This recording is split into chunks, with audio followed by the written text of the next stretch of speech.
News track में फिर से एक बार तमाम का इस्तकबाल और स्वागत है। ढेर सारे खबरों के साथ फिर से एक बार मैं आपकी खिदमत में हाजिर हूँ। कोरोना वायरस और लॉकडाउन की वजह से तमाम बिजनेसेस ठप से हो गए थे और इसमें सबसे ज्यादा असरअंदाज हो रहे थे कॉलेजेस, स्कूल्स। कॉलेजेस और स्कूल तकरीबन 8 माह से बंद है, अब जल्दी खुलने वाले हैं और हम उम्मीद करते हैं कि तमाम स्टूडेंट इसकी तैयारी भी कर चुके होंगे। लॉकडाउन के बाद अक्टूबर में तमाम कॉलेजेस खुल जाएंगे और तमाम इम्तिहानात भी होंगे, लेकिन सबसे बड़ी जिम्मेदारी अब वालिदैन पे है, तो वो ख्याल रखें और जो पोर्शन उन्होंने 8 महीनों में मिस किए उसको बाकायदा से फॉलो करें और उनकी मदद करें। बच्चों को भी चाहिए कि वो बाकायदा फिर से अपने सिलेबस में ध्यान दें और अच्छी तरह से पढ़ाई करें। तालीम हासिल करना हर इंसान पे फर्ज है। हर इंसान को चाहिए कि वो तालीम हासिल करे ताकि वो अच्छा शहरी बने। तालीम का हासिल करना हर इंसान पे फर्ज है। कुरान की पहली आयत इक़रा बिस्मि रब्बिकल खलक़, जिसमें यही कहा गया है कि तालीम हासिल करो और पढ़ो। तालीम हासिल करने के लिए उसे दूर दराज ममालिकों में भी जाना पड़े तो जाएं और अच्छी सी तालीम हासिल करें। हर चीज को समझने के लिए इंसान में तालीम का होना जरूरी है, चाहे वो मजहब के बारे में हो या दुनियाई बारे में हो।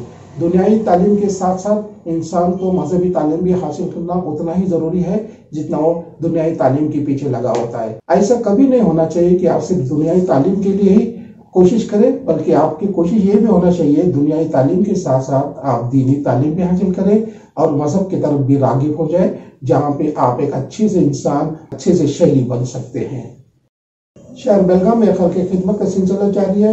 रहमान फाउंडेशन चैरिटेबल ट्रस्ट अंजुमन इस्लाम जिला बेलगाम के सदर आसिफ सैद के ताउन से फ्री मेडिकल कैंप मुनक्कद हो रहा है, जिसमें बेलगाम के मशहूर डॉक्टर भी शिरकत फरमाएंगे।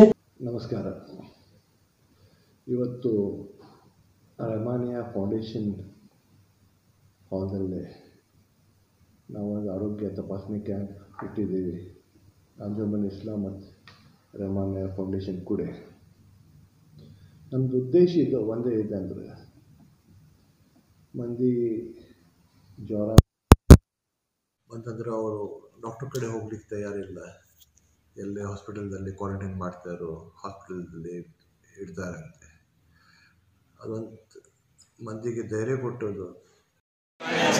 रहमान फाउंडेशनचं एक मेडिकल कॅम्प अरेंज केलेला आहे आणि ह्या मेडिकल कॅम्पमध्ये सर्व प्रकारची सुविधा जनरल फिजिशियन, फिजिओथेरपिस्ट आणि MBBS डॉक्टर हे सगळे डॉक्टरला आणून इथं सर्व समाजाच्या लोकांचं रुग्णालय तपासून त्यांना योग्य ते उपचार सांगून आणि त्यांना योग्य ते औषध देऊन त्यांना इथं बरं कसं व्हायचं आणि ह्या महामारीच्या परिस्थितीमध्ये कसं आपल्याला स्वस्थ ठेवायचं हे सगळं डॉक्टरांचे गाईडलाईन्समध्ये हे सगळं चालू आहे. आणि हे रहमान फाउंडेशन हे मोठ्या प्रमाणात बेळगाव ह्या भागात सर्व समाजाला घेऊन हे सर्व काम करत आहेत आणि हे सामाजिक सेवा मोठ्या प्रमाणात सर्व समाजाला मोठा करायचं काम ह्या मार्फत रहमान फाउंडेशनच्या मार्फत व्हावं लागलं आहे.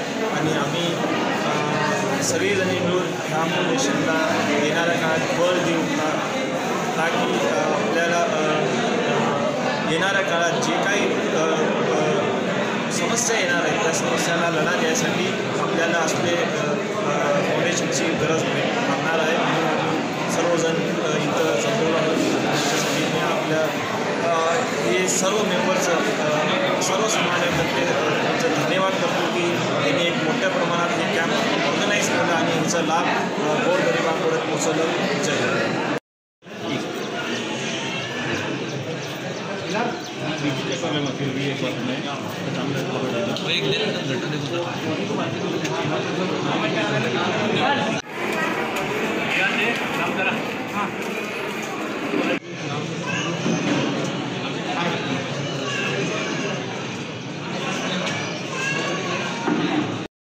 Union minister of state for railways Shri Suresh Angadi Covid positive हो गए हैं। इसका ऐलान उन्होंने खुद जुमा के रोज किया। श्री सुरेश अंगड़ी का कहना है कि मैं डॉक्टरों की निगरानी में हूं और जो मुझसे राब्ते में थे उनसे भी मैंने इतला दी है कि वो भी जाकर अपना तबई मुआयना करें। बेलगावी नॉर्थ MLA श्री अनिल बेनके ने कल शाहू नगर में नई सड़क बनाने का संग बुनियाद रखा और वहां के अवाम से भी उन्हें बातचीत की और इस बात का वादा किया कि इसी तरह से और भी दूसरी सहूलतें आप लोगों को फराहम की जाएगी। मॉब लॉन्चिंग का सिलसिला फिर से शुरू हो गया है, लेकिन कुछ महीनों के लिए रुका गया था, लेकिन फिर शर पसंदों ने अपना सर उठाया है। कल ही की खबर है कि एक नौजवान जो रोजी की तलाश में किसी गांव गया था, लेकिन उसके हाथ पे 786 का एक टैटू छपा हुआ था। शर पसंदों को ये बात नागवार गुजरी और गुस्से में आकर उसका एक दाहिना हाथ ही काट दिया। मॉब लॉन्चिंग का सिलसिला अगर इसी तरह से जारी रहा तो फिर जीना मुश्किल हो जाएगा। हम हुकूमत से इंतजार करते हैं कि इस जुर्म में जो भी शरीक है उन्हें जल्द से जल्द गिरफ्तार किया जाए और उन्हें कड़ी से कड़ी सजा दी जाए। 7 महीने के बाद अजमेर ख्वाजा मोइनुद्दीन चिश्ती रहमतुल्लाह की दरगाह फिर से दोबारा जियारत के लिए खुली गई है, जहाँ पे पहली मरतबा जुमा की नमाज अदा की गई। जुमा की नमाज में सोशल डिस्टेंसिंग का ख्याल रखा गया था। जाफर भाई जिनका ताल्लुक न दिल्ली से था और न किसी दरबार से था, लेकिन मुंबई में इनका एक मशहूर होटल दिल्ली दरबार था। दिल्ली दरबार सिर्फ मुंबई में नहीं था, दिल्ली दरबार दुबई में था। लाखों लोग दिल्ली दरबार के खाने को पसंद करते थे, लेकिन जाफर भाई आज 80 साल की उम्र में इस दुनिया से रुखसत हुए। जाफर भाई के चाहने वालों में बेशुमार कई ऐसी शख्सियतें मौजूद हैं जो आज भी जाफर भाई की बिरयानी को याद करते हैं। अग्निवेश एक सामाजिक कारकुन और बेबाक तबसरा करने वाले इंसान थे, लेकिन अग्निवेश जिन्हें जिगर की तकलीफ थी, इस वजह से उन्हें दिल्ली के एक हॉस्पिटल में दाखिल किया गया था। डॉक्टरों ने उन्हें वेंटिलेटर पर रखने के बावजूद भी उनकी हालत में बेहतरी नहीं हुई और इस दुनिया से चल बसे। मुंबई बदनाम भी डार्लिंग के लिए। मुंबई में श्री उद्धव ठाकरे और कंगना रनौत का मामला तूल पकड़ता जा रहा है। मुंबई में बीएमसी ने कंगना रनौत के घर को और बंगले को और उसके ऑफिस को तोड़ देने का मामला तूल पकड़ता जा रहा है, जिसमें भारतीय मीडिया भी शामिल हो गए। ये तोड़फोड़ का मामला पहला नहीं है, इससे पहले भी मुंबई म्युनिसिपल कॉर्पोरेशन ने शाहरुख खान, कपिल शर्मा, अर्जुन कपूर के घर को भी तोड़ चुके हैं, लेकिन उस वक्त मीडिया ने कोई आवाज नहीं उठाई। भारतीय मीडिया एक कठपुतली की तरह है जो कठपुतली का तरह काम करती है। ठाकरे और कंगना रावत के मामले में अब मीडिया भी अपना रोल अदा कर रही है और मामले में अपनी टांग अड़ा रही है। इंडियन मीडिया के पास आजकल दूसरा कोई काम नहीं है सिवाय कंगना रनावत, सुशांत सिंह और रिया चक्रवर्ती।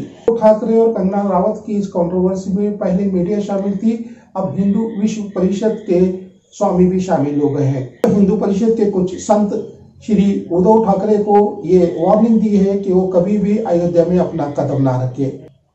संतों का कहना है कि कंगना रावत एक बहुत ही बहादुर लड़की है और बॉलीवुड के तमाम ड्रग माफिया का उन्होंने खुलासा किया है। हमें उस पर गर्व है। मुंबई में रिपब्लिक टीवी कभी टेलीकास्ट नहीं किया जाएगा। वहाँ के केबल ऑपरेटरों को ये नोटिस जारी किया गया है कि रिपब्लिक टीवी को बैन कर दिया जाए।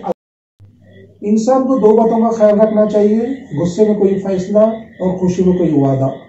हमने क्रिकेट की दुनिया में ऐसे कई किस्से सुने हैं कि प्लेयर्स जोश या अपसेट होकर अपना रिटायरमेंट ऐलान कर देते हैं, लेकिन कुछ दिनों के बाद उन्हें एहसास होता है कि हमारा फैसला बिल्कुल गलत था। इसकी एक मिसाल युवराज सिंह है, जो पिछले साल क्रिकेट की दुनिया को अलविदा कहा था, लेकिन फिर से वो क्रिकेट खेलना चाहते हैं। युवराज सिंह बीसीसीआई से रिक्वेस्ट कर रहे हैं कि मैं अपना रिटायरमेंट वापस लेना चाहता हूं और फिर से क्रिकेट की दुनिया में आना चाहता हूं।